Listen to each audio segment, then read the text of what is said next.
This is Pet Sitter Confessional, an open and honest discussion about life as a pet sitter. Today, we're brought to you by our friends at Time to Pet and Pet Perennials. Let's get started.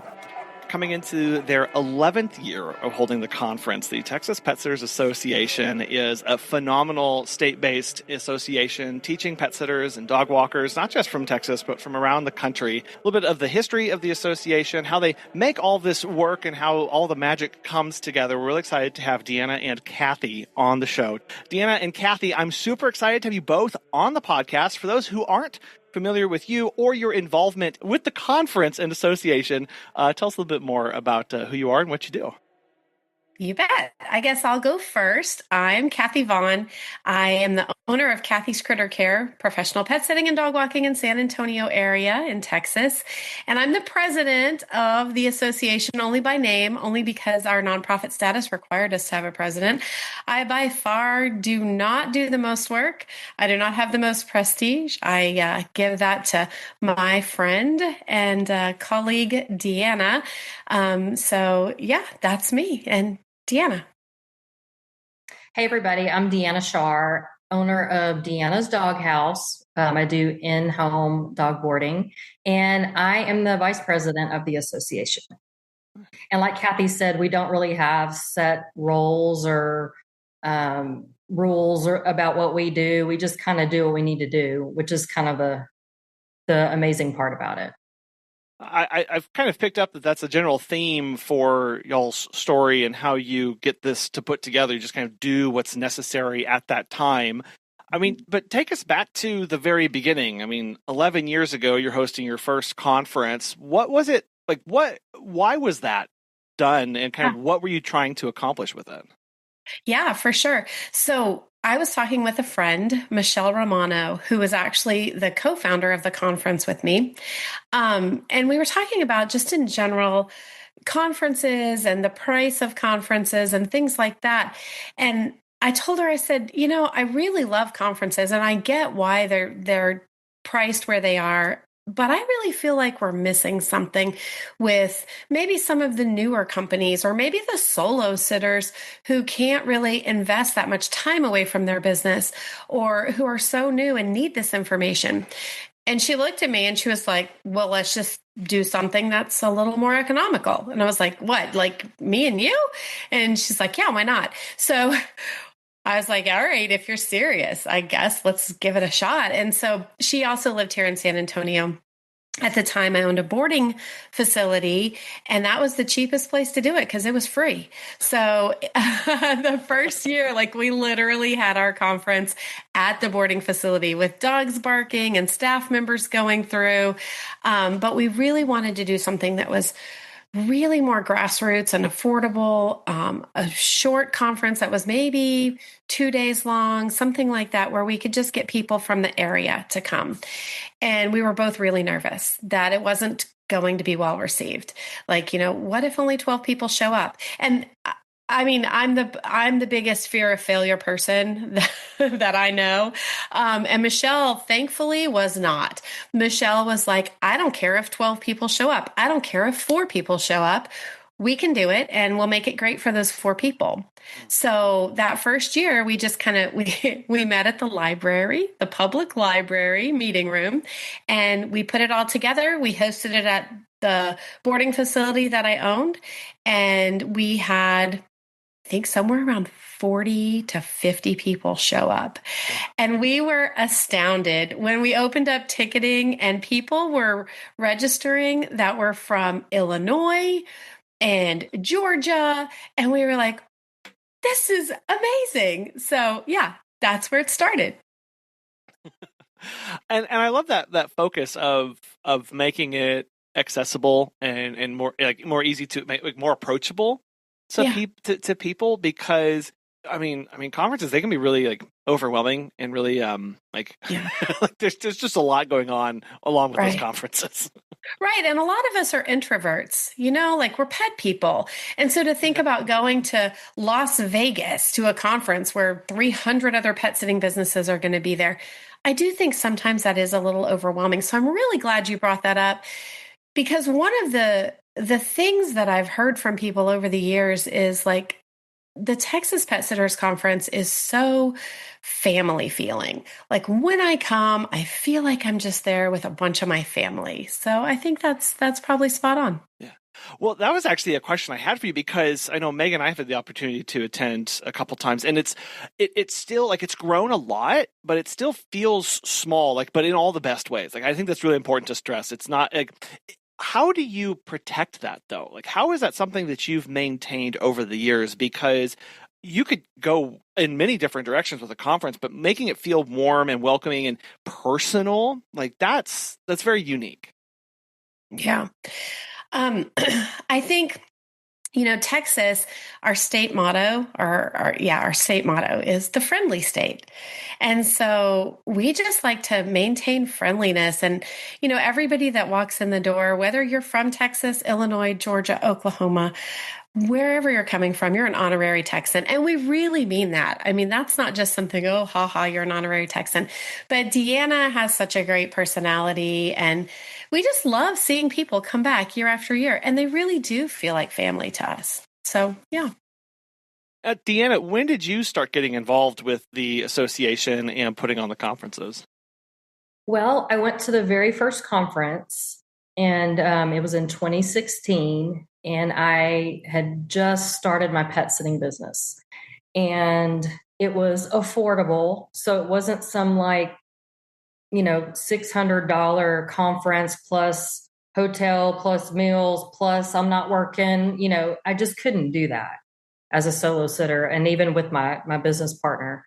So I went to the very first conference, and it was such a breath of fresh air. I so needed it in so many ways, just because I was new to the industry. And, just being there with other pet sitters and the networking that happened was just tremendous for me. And that's why I do what I do today, was because of somebody in our network doing this and me talking to her. And I'm like, and I'm telling you, it's been such a blessing. I mean, I love what I do. I'm a homebody. I get to stay home. And all of that was because I was involved in this little network of Texas pet sitters, and somebody else just happened to be doing this. So after the first year, I was just beyond grateful. And I wanted to do whatever I could to ensure this kept happening, because it was so needed and so just right at a great time for me in my business. And I knew there were other people out there that we could reach and could help in the same way.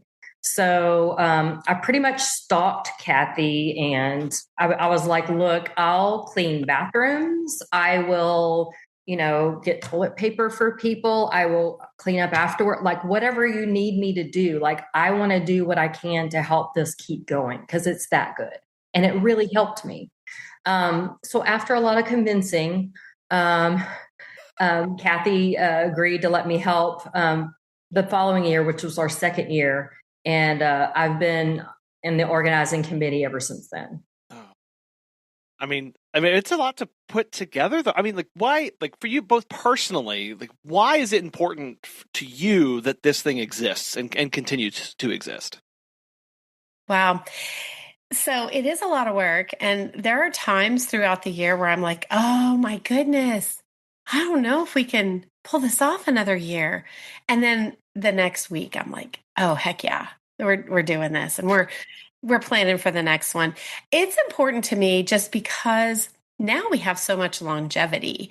So we've created this baby together, and it provides value to people. Like Deanna said, it provides value to her. And that is something we hear from our attendees.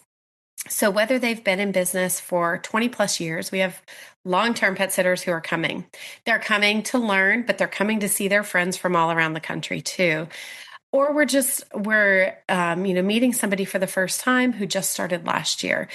They tell us that they get so much value from it. and so much learning. And I just don't want to stop. I would never want to give that up. So yeah, it is a lot of work. We are both volunteers. It's not something where we get paid to do this at all. So, but I just don't think I could ever see not doing it.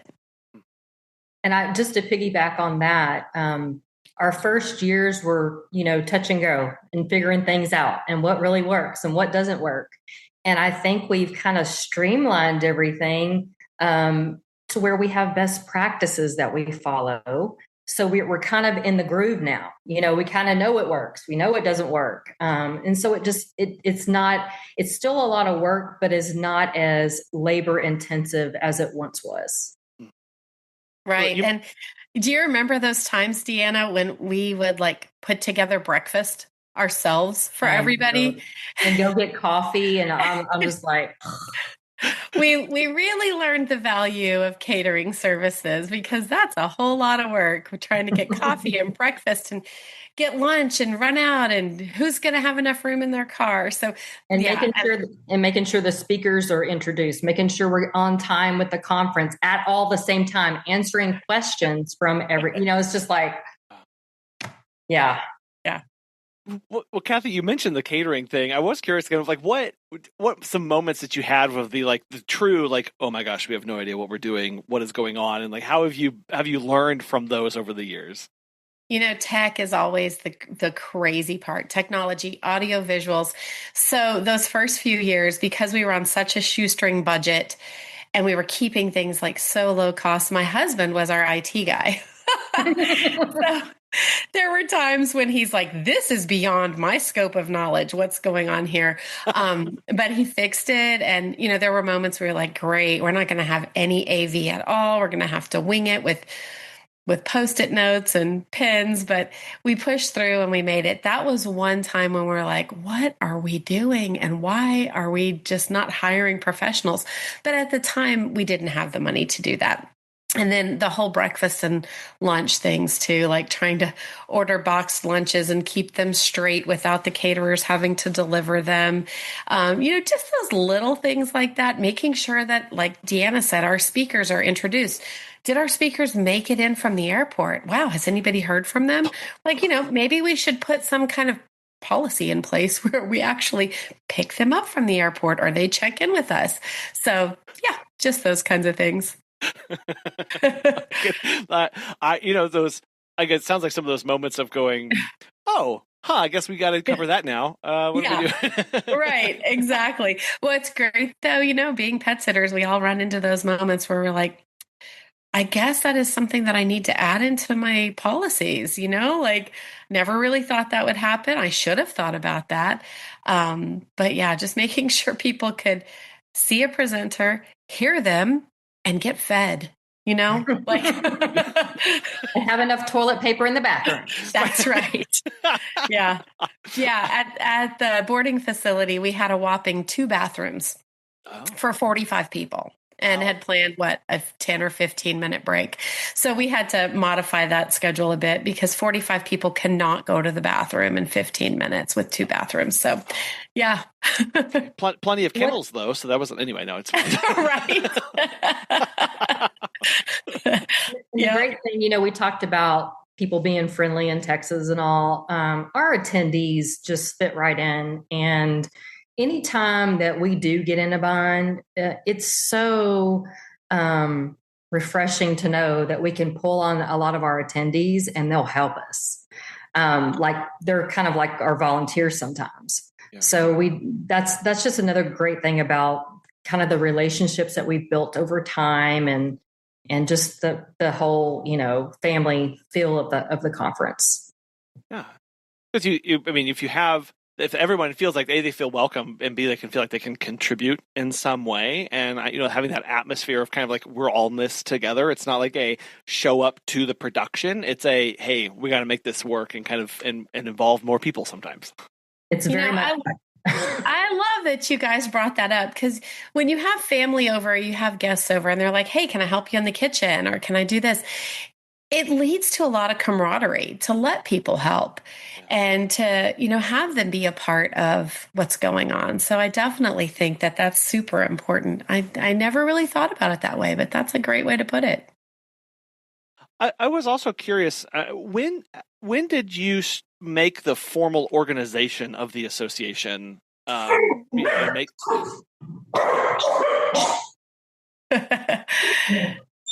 Barking doggies. Barking doggies. When did you decide to make that a formal association and go through the organizational stuff? Yeah, we were about probably, I'd have to look at our documents, but we were about 4 to 5 years into it before we realized, okay, this is something that is really going to probably keep going, and we need a formal structure.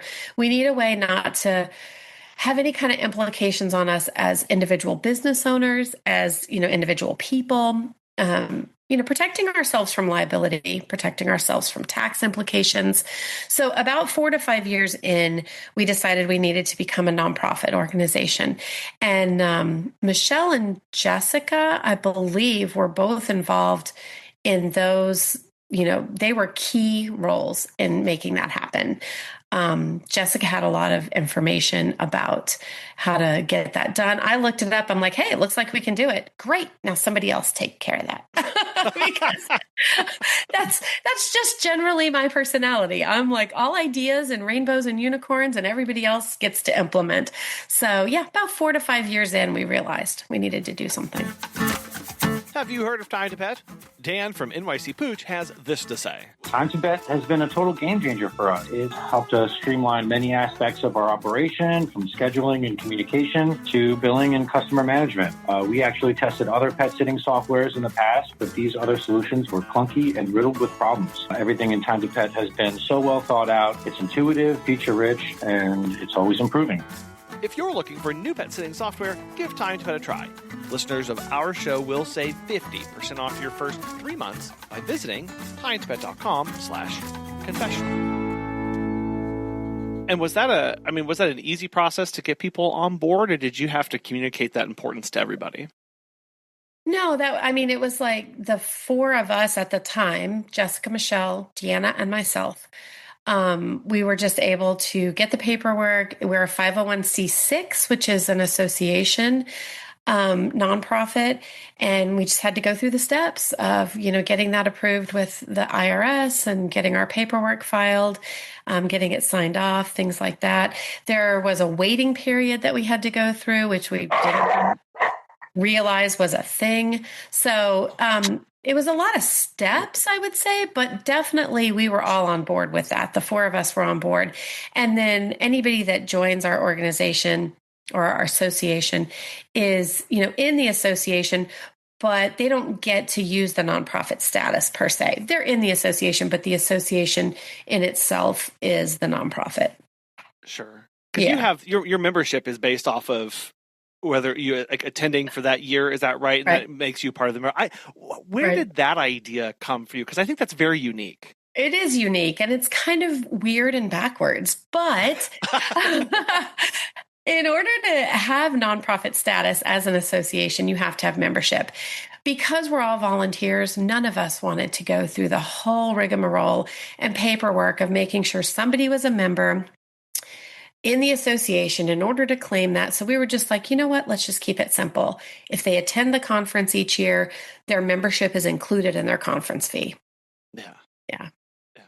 I love it. It also is a involvement based, I think, structure too, which kind of gets back to the, hey, we're all here doing this thing of you only get to get that if you're showing up. And I think that also, again, changes the relationship people have with the association, what they get out of it.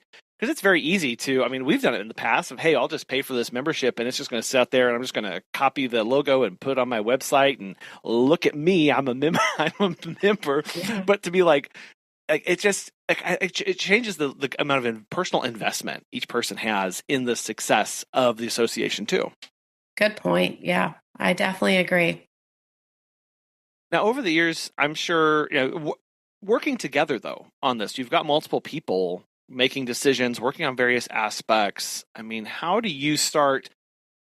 I don't know, like not necessarily resolving conflict, but like anytime you get a bunch of people in a room with ideas, you're going to have frustrations and differing opinions. What's that's been like for you at an association level to work through those things? I'll take this one, Cathy. I think that we're definitely unique in that each of us have our own strengths. And I think we do a decent job of using those strengths in what we do in the association. So, for example, like Cathy has wonderful ideas all the time. And I'm the one that says, okay, how are we going to implement that? Does that make sense? This is what the implications are. And if there's anything that needs to be organized or we need a process for something, that's me. So, and another thing I will say, not to toot our own horn, but toot, we don't have egos. This isn't about, oh, let me get on stage and get all the accolades. Trust me, it's quite the opposite for me, being a big time introvert. So it's a really unique, has been a really unique leadership team in that we just rely on each other's strengths throughout this whole organizing the conference. And we've never had issues because we don't have egos about it. So that's been something, I'm sure that is unique in something like this. Yeah, for sure. And to talk a little bit more about that, life happens, right? And so the previous 4 people that were on the board, we've all been through it. We've had issues with families, with health, with all of the things. And then the other people just pick up and go, because there is no ego. There is no, oh, well, you need to get this done anyway. You have this timeline. It's just been a very cohesive, supportive, cooperative group of people working on this conference. And I think that lends to the longevity, and that also lends to the let's just get the family together again this year. So yeah, I think that really speaks to that grassroots effort of everybody is involved and we're here selflessly for the betterment of others. And again, like I'm going to keep saying this, but like when you show up to the conference and the association, like you immediately get that, like it's just right there, and this is for everybody, but everybody's involved. And it makes it so much very approachable for people. So awesome. Yeah, I've really appreciated that. I know part of the conference is you have vendors that show up and you have sponsors. When did these enter the picture for you all? Yeah, so our vendors were year 1. Okay. They were friends, friends that we knew that sold different pet products. And then because I owned my boarding facility at that time, I also had like contact with other vendors that may have been interested in selling pet products to people. So we had those folks. We had a dog trainer from Dallas that would come over and not only do a session, but set up a table and do some Q&A. So we had vendors from the beginning. Sponsors, not so much. Sponsors didn't come into the picture probably until about year 3. And we were like, okay, let's make this a little bit better. How can we make this a little bit better? We need some more resources and we need some investment. And our sponsors have always been great. Pet Sitters International, Time to Pet, Business Insurers of the Carolinas, IBPSA, which is International Boarding and Pet Services Association, NAPS, they've all been great. Each of us knew people from these different organizations. We reached out to them. They didn't even hesitate. They were like, absolutely, we're on board. So getting our sponsors in place those couple of years into the process really helped us to step into that next level. And to keep our costs to our attendees at a decent level. Yep. What was that? Were you nervous approaching the sponsors, or were you able to say, like, yep, we have something valuable. We want to do this. Do you want to partner with us? I mean, did you struggle with reaching out to people like that? I didn't struggle. I'll let Deanna answer for the ones that she spoke to. I didn't struggle because I've had a relationship with the sponsors that I was speaking to, Pet Sitters International, Business Insurers of the Carolinas, being in business as long as I had and being at other conferences that they were at or that they even put on. I knew them personally. And, I felt that friendly connection with them. And I thought, I can ask if they say no, it's not in their budget. That's okay, but yeah, I just wasn't nervous. Well, Cathy had far more experience in this industry and in her network, way more than I did. So I had to go out on a limb, and I talked to IBPSA because I'm a member, and really got to know Carmen, the president and CEO, and she was more than happy to do whatever we needed to do. In fact, it makes me recall there was one year early on where I can't remember if like something happened in the agenda or the timing was off. I couldn't remember. And it was lunchtime, and we didn't have lunch. We didn't prepare lunch on purpose, but for some reason, I can't remember what it was, but really would have helped us if we would have had lunch there so people could eat. And I can't remember what it was. But anyway, Carmen steps up and is like, what do you need? Let's order some pizza. I'll pay for it. I mean, she was there. And so that's just how the sponsors have responded to us. It's been really cool. Yeah. I mean, and for your perspective too, building this, I mean, do you have a system of knowing who's going to be a good fit to sponsor, or do you kind of know who to reach out to and foster those relationships from year to year? Yeah. I mean, I think, we all know those people that we utilize their services. They're really great advocates for our industry and setting the standards for what, a quote unquote good professional pet sitter and in-home dog boarding person looks like.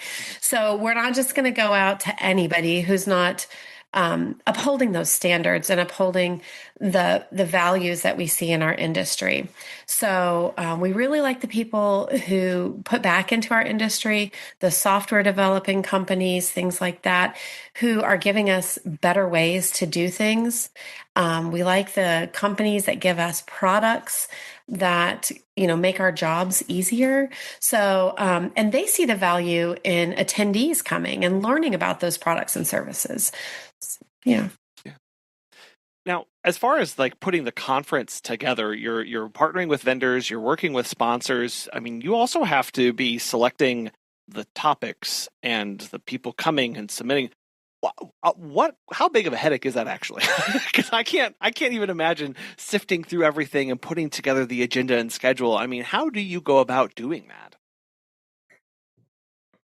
You can take that one, Deanna, because you're the best one at finding great speakers. No, I'm not.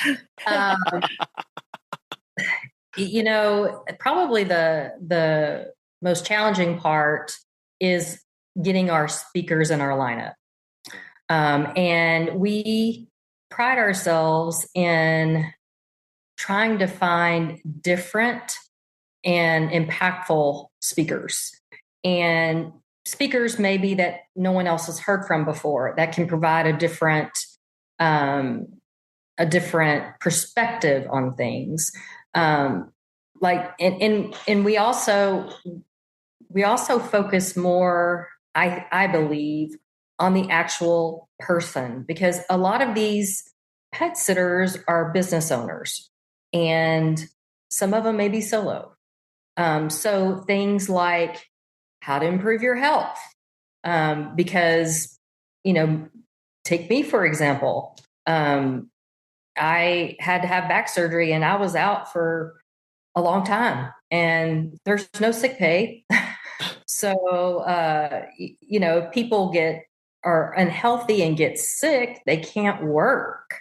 And so we're like, okay, well, let's have somebody come and talk, about, what are some small things you can do just to get a little bit more healthy? And that's what I like, the challenge of finding people like that. And we've done that again this year.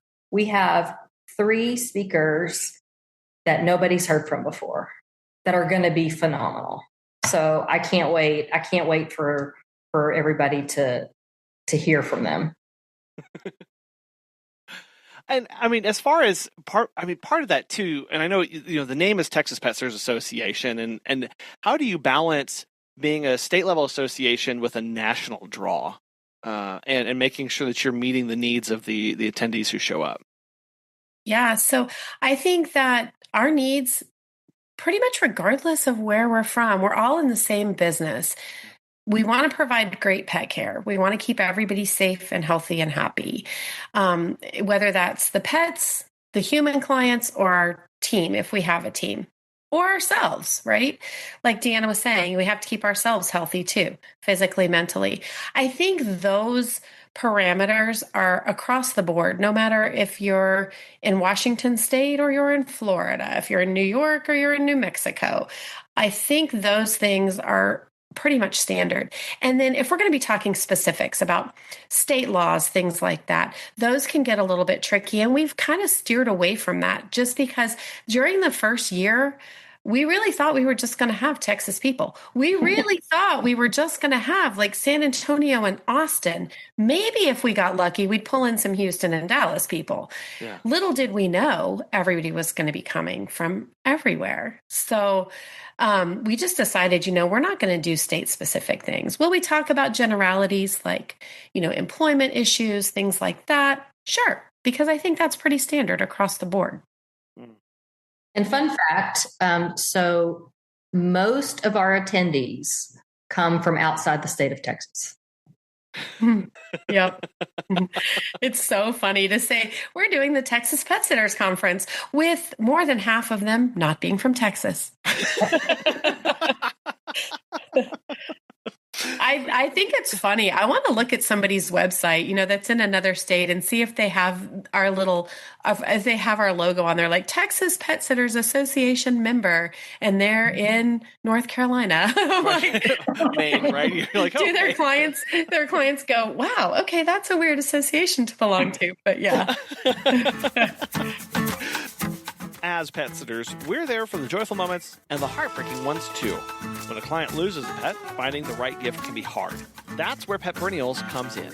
They make it easy to send thoughtful sympathy and milestone gifts with handwritten card, gift wrap, and shipping included in the US and Canada. You choose the gift, they handle the rest. Sign up for a free gift business account and get discounted pricing with no fees or minimums.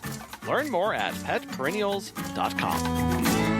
But so why do you think it's continued to be a focus for pet sitters and draw people year after year? I think the timing is good. February tends to be, in most parts of the country, a little bit of slow time for pet sitters. We always do it the weekend after President's Day. So that's kind of a lull between everybody's spent all their money on travel and gifts at Christmas.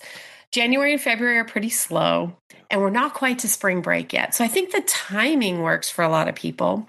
I think some people, they're like, Texas in February is great to be in. Texas in July and August, not so much. But Texas in February is a great place to come, get together with like-minded people, look at some things that you need to tweak in your business, maybe just take that pause when things are a little bit slow. Look at what you can do to improve for the upcoming year. I think that's all of those reasons are kind of key in keeping people coming. Do you have an idea or an ideal max capacity for the conference every year, or do you just see how big it gets and kind of roll with it? Yeah, go ahead, Deanna. It kind of depends on our facility.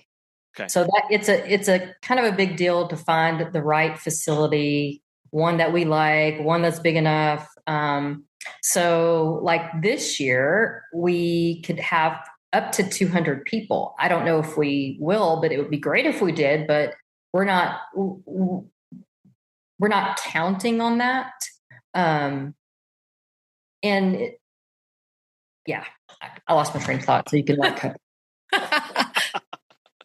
But it sounds like it's finding the right facility, right lineup of speakers, and then seeing who shows up and who takes part in it, and really just kind of being open to it that way. Yeah. Who wants to come see their family and join the party again? We just are coming off of our 10th anniversary, which was a really, really unique conference. Not the first time it's been done, but it hasn't been done in a long time. We went on a cruise. And when we were planning this, it started at year 6. And we were like, oh my gosh, we're over the 5-year hurdle. And we were like, what are we going to do for 10? 10 has to be something amazing. And Deanna said, let's go on a cruise. I was like, what? And so it was her idea. So yeah, we went on a cruise this last February. I expected to have somewhere between 20 and 40 people, and we had close to 100 people join us on that cruise. And it was amazing. So again, it goes back to just what we're doing that year. Each year we rotate around Texas. So we've been at a few different places now. And this year we're going to be in Austin. In 2026, we're going to be in Austin. Can't tell you where 2027 is going to be yet, but that is in the works. So it does just depend on the venue. Once the speakers are lined up and we have our venue, then we open up tickets and see who wants to join the party. When you select that location for where you're going to, I mean, do you start reaching out to local sitters in the area to get them involved and trying to build up some support, or what's that process like? Generally, we are thinking about that enough in advance that we're able to reach out to the people that are in the hospitality industry. And we start whittling away, looking at different locations that way. And we'll do a site visit. Once we announce that location, though, then we start, asking people, hey, would you like to help? So we have a couple of Austin pet sitters that are going to be helping us out as we get closer to our date in February. And then we'll be reaching out to people who are in the area for our 2027. Yeah. And we'll have to find out what that is later, but okay. Yeah. Okay. Not big here. Anticipatory drop. Yeah. That's fine. Now, I mean, so reflecting back over the 11 years, I know we've talked about some personal moments and stuff that you've had and things you've overcome, but do each of you, do you have a moment of this is why we do this, and this is why this is important? I do. So a couple of years ago, again, in efforts to try to find new and different, but actually help the person sitting in the chair, I asked my personal trainer and nutrition coach to come speak to our group. And I was a little hesitant because I wasn't sure how he was going to be received. And, really spent a lot of time with him before, talking to him about the group, kind of where we are, and just, so it wouldn't be intimidating and it would be things that everybody could do. And, he has a lot of, science behind things, which is quite interesting. And sometimes people just need to understand the why behind things to really motivate them. So he got up and spoke.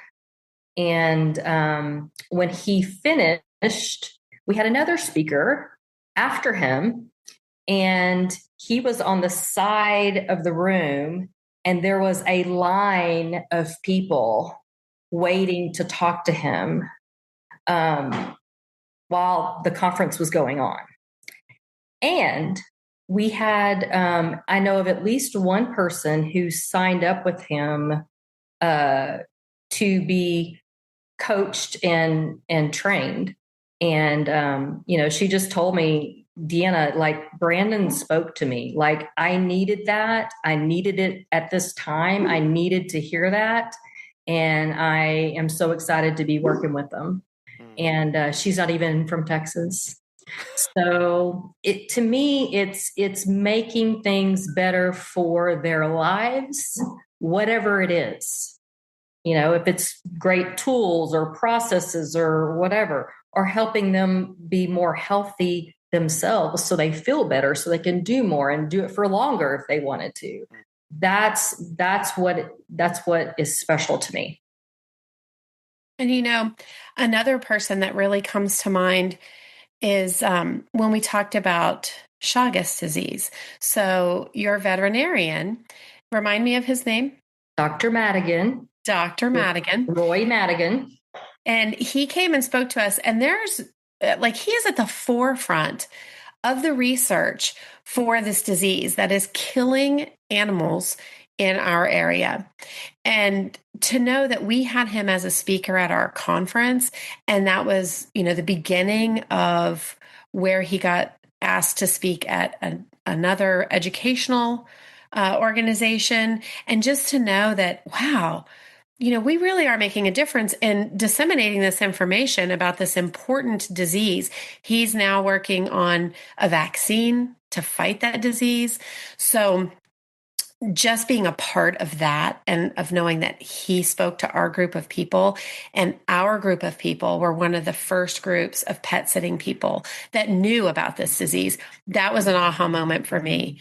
Another aha moment for me was during COVID when we really had to pivot. So February of 2020, we pulled off our conference. Right after our conference, everybody started getting sick. So not everybody at our conference, I mean, in the world.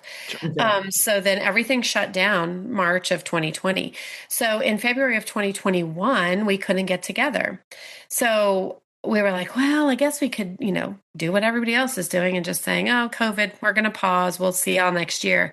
But we decided that we would totally step out of our comfort zones.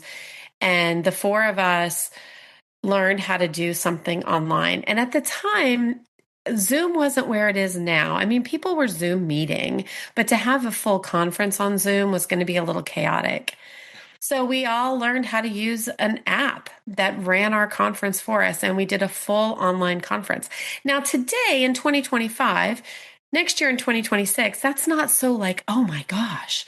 But in 2020, we were really pivoting at that point to make that happen. And it was one of the best conferences that I think we've had. We had great speakers. We mailed all of our swag out to everybody. Everybody got a box they got to open. So I was really happy. And that was a moment of, wow, we pulled it off. And that's why we do what we do. Because, we learn too.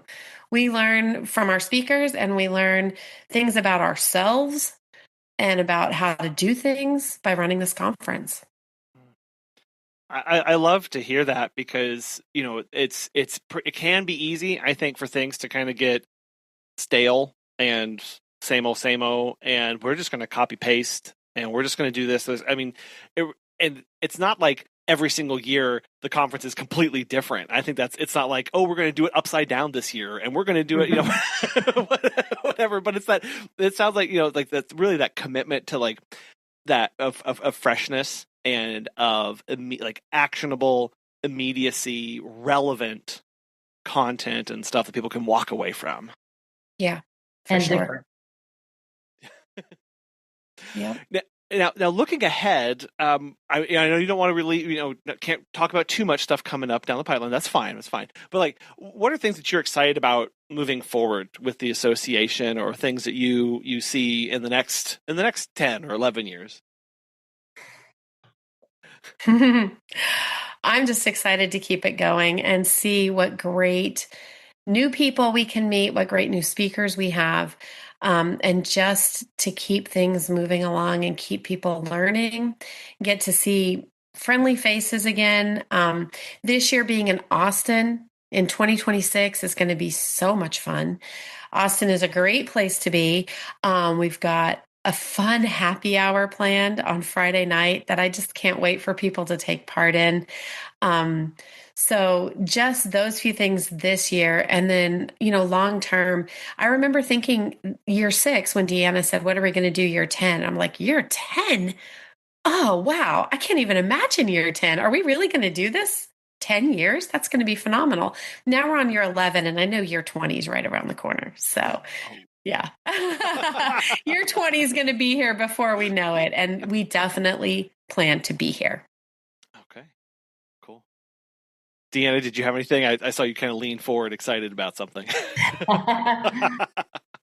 No, I just want to continue impacting people's lives, and I think in doing that, it impacts other people and it impacts pets, and that's why I like to continue doing it. Does it ever get overwhelming with how big, like how many pets you've impacted? Because I mean, if you think about it, if you've got like 100, 200 people showing up every year for 11 years, like that's, 1,000 people plus the hundreds and hundreds of clients that they have and their pets. Like, do you ever does that keep you awake at night? I don't know. Does it? No, I don't think about it. I never thought of it that way, but that is amazing, Colin. I love that. That is really cool. Never thought of that. It just seemed, anyway, so it's really neat to see the impact that you have and the association does. And that, like you said, Deanna, like pets' lives are better because somebody attended a conference that you put on. And it's really beautiful to hear that and hear that heart behind it and everything that you both do. I've really enjoyed getting to speak with both of you and walk through the history and the purpose and meaning behind the association and the conference. I know, again, there's a lot involved in this, and you have a very exciting conference coming up. So if people want to get connected, get involved, or learn more and join and all that kind of stuff, where should listeners go? We have a great website. It's TX, which is the abbreviation for Texas, petsitters.com. That's the best place to go and learn a little bit more, and you can register for the conference there. We are still taking registrations. So, txpetsitters.com. Easy to remember. Okay, well, I will have that link in the show notes so people can get connected, and on our website so people can get registered and see all the cool stuff you have coming on. This has just been an immense pleasure and an honor to have you both on and talk about this. Thank you, Cathy. Thank you, Deanna, for coming on the show today. You bet. Thank you. Thank you. It's been such a great time to be with you. I love when Deanna said, "We don't have egos. This isn't about getting on stage.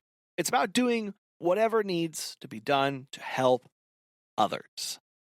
When we look to build and when we look to do big things in our business or our community, it takes setting ourselves aside and allowing other people to come in and allowing other people to help and assist and give as well. The things worth building take effort. The things worth building take a team of people who are on the same page, on the same mission, know what they're supposed to do, and are equipped to do it, setting aside egos to make sure that in the end, people benefit. Whether that's a conference, an event, whether that is building your business, approach it with an attitude of selflessness and allowing other people to help. We want to thank our sponsors today, Time to Pet and Pet Perennials, for making this show possible. And we really want to thank you for listening. We hope you have a wonderful rest of your week, and we'll be back again soon.